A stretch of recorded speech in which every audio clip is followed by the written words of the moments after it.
are going to do a unit or a project where we make a visual journal.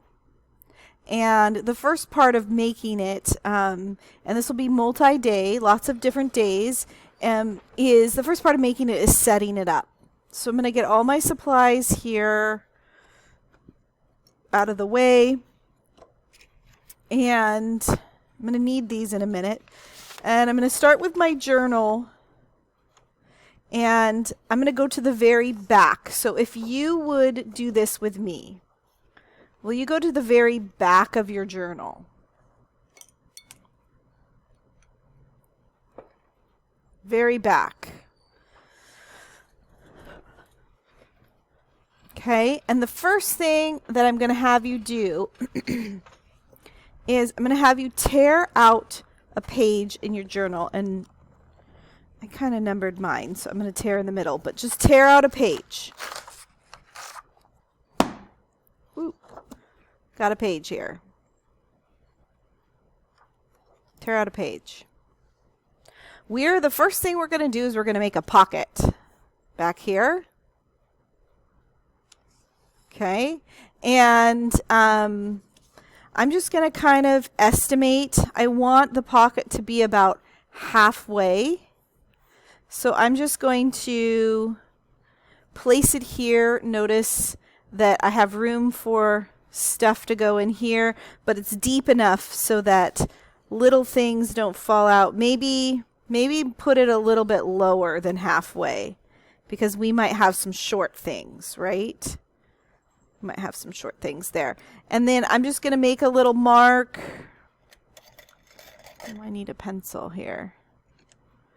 Just going to make a little mark here and make a little mark here.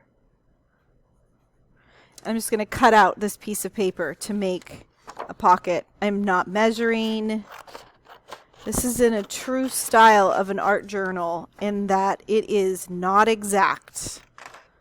That's kind of why I like it, because I am not an exact person. So here's my pocket, and I'm going to use the masking tape that was in your kit to just tape down the sides. So I want it to be open at the top. So I'm just going to tape it on the side here. If it wrinkles, oh well. Kind of wrap it around.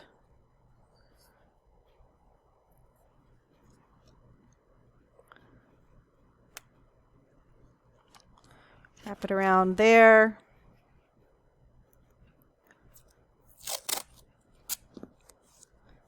And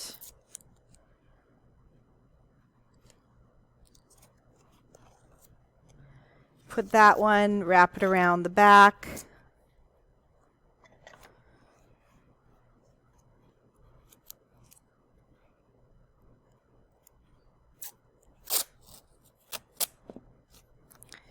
And wrap that around the bottom. So it's taped on 3 sides.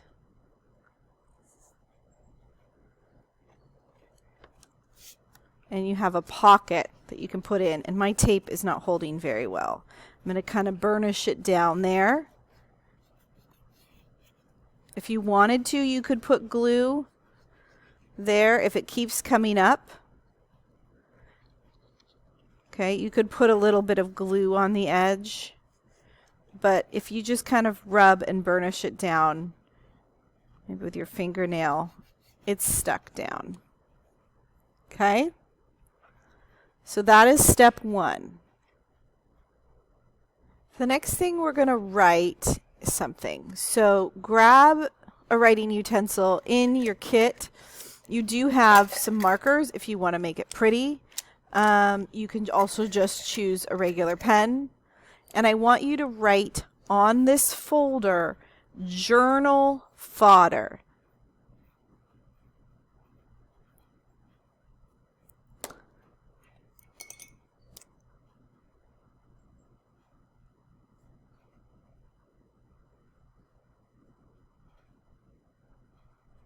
Journal fodder, F-O-D-D-E-R.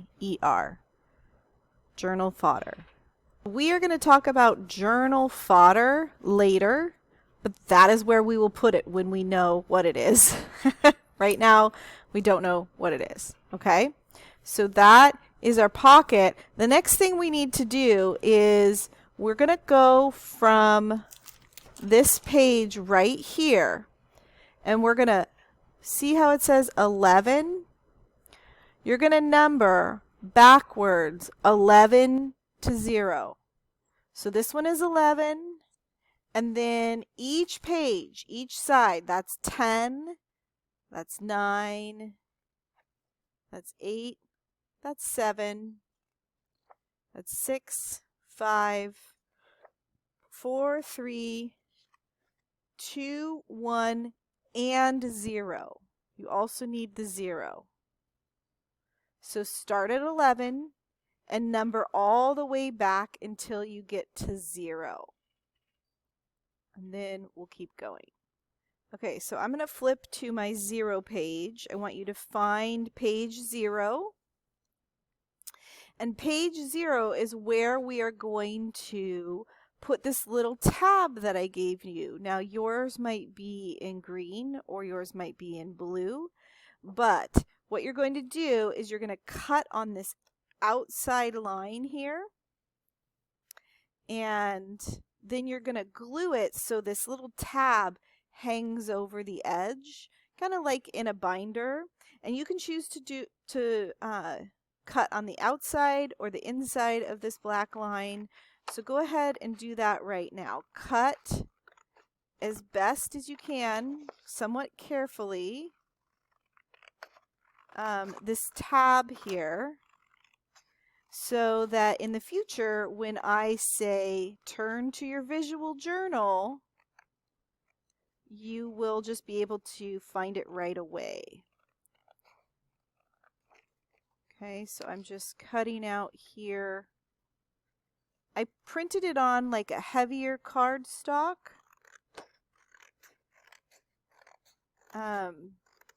So it'd be a little bit thicker. And then when I glue it down, I'm going to make sure that this part sticks out, and it pretty much has to, the way it is formatted.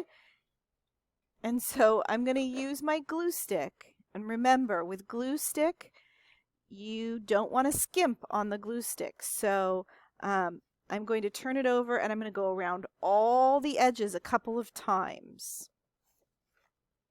Like this. So I'm kind of going up and down, back and forth, all around the edges, really getting lots of glue down there. Take your time. You don't have to go fast. You see how I go over and over those areas? That's going to really get a good seal, a good application of glue. That's how you use a glue stick so that it works. And then you can do the inside. Some glue on the inside. Sometimes I just make an X. This is on page 0. So on page 0, then you're going to glue this down. Try to get it a little centered, but so long as it's on page 0, you are good to go.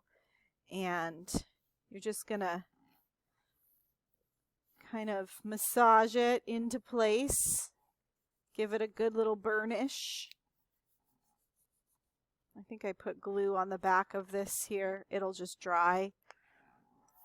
But really, my microphone is making weird sounds here. Really try to burnish it down. The thing you're going to do is you're going to write your name and visual journal. So I might use my Sharpie or a pen, marker. I'm just going to put Kate's. Well, if it would help if I spelled my name right.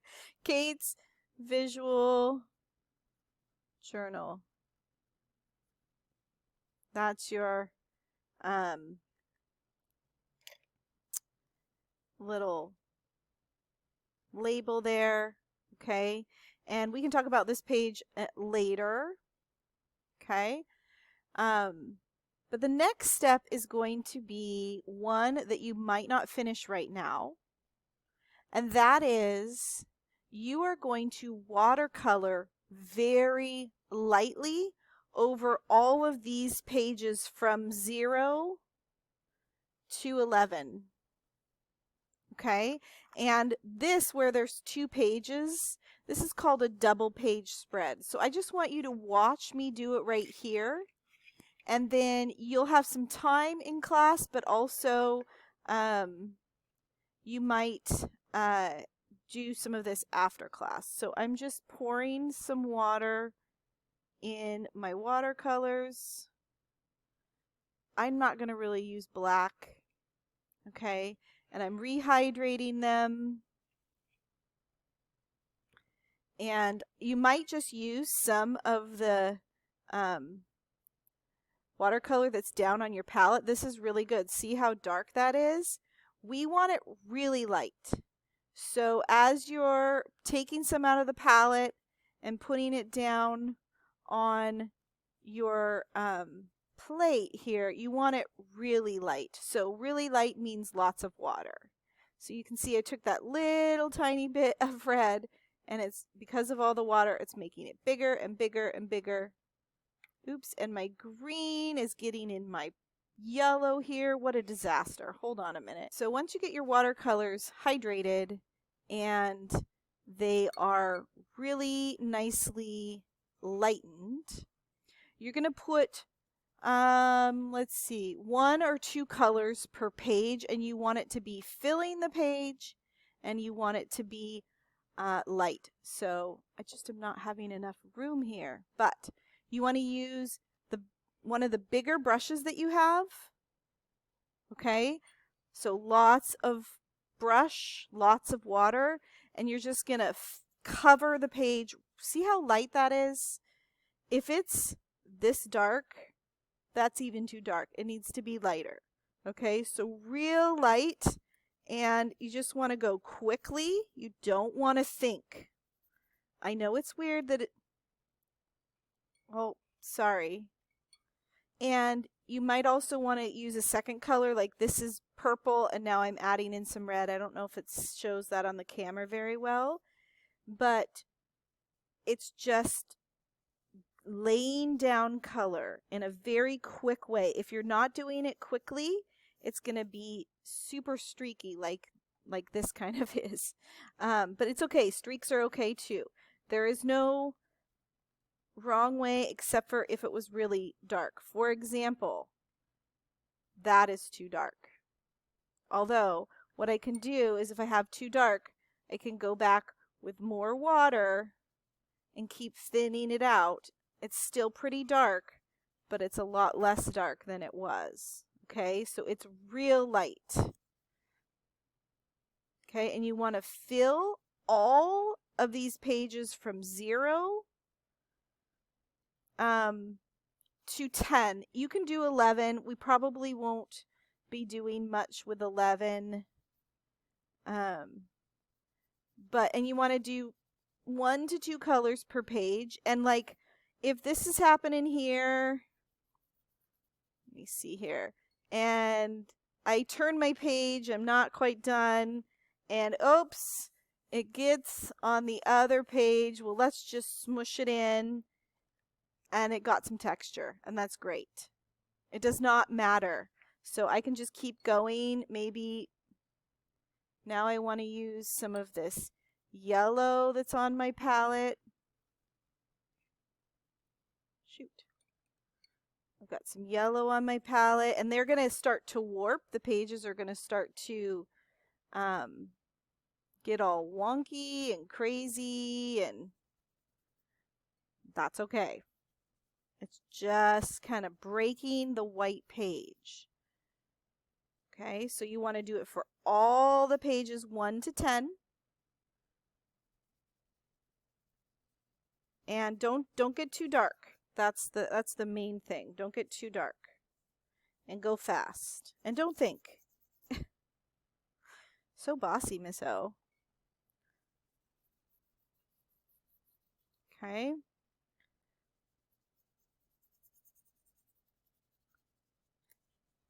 And if the colors mix together, think about you know, you don't want to do opposites on the color wheel. So if you had yellow, you don't want to do purple because yellow and purple make mud. Same with green and red. They're going to make a mud. They're going to make a brown. And same with orange and blue. So long as you don't do those two together, green and red, orange and blue, purple and yellow, the opposites of the color wheel. So long as you don't do that, you're good to go. Okay? And you're just covering, and then you're just going to want to let it like sit either by a window. It's probably too cold to have open windows this time of year. If you had a fan, you might want to put it near a heater, but not on a heater. And see if they go together like that. It's no big deal because we're just putting some color on paper. Okay, so that's what you want to do before next class, and you want to make sure it is dry before next class.